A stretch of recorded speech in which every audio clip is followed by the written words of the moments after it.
Wait lang kapatid, bago ka mag-scroll, ipag-pray muna kita. Sa oras na to, alam ko marami kang mga pangailangan sa buhay mo.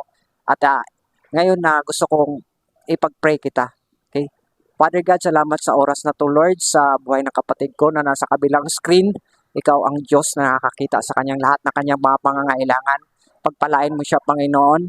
Ikaw ang Diyos na nakakaalam mo, God, Lord, sa buhay namin, Panginoong Isus. Lord, I pray, God, Lord, sa kapatid ko na to, Panginoon. Lord, ano man ang nananais niya sa buhay niya, siya may nahihirapan ngayon sa oras na to, God, Lord.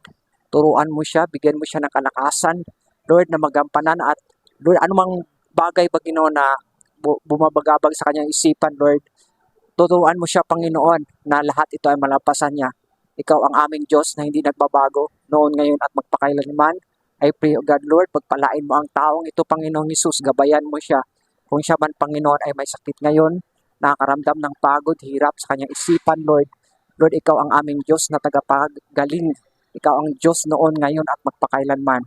You are a Jehovah Rapha.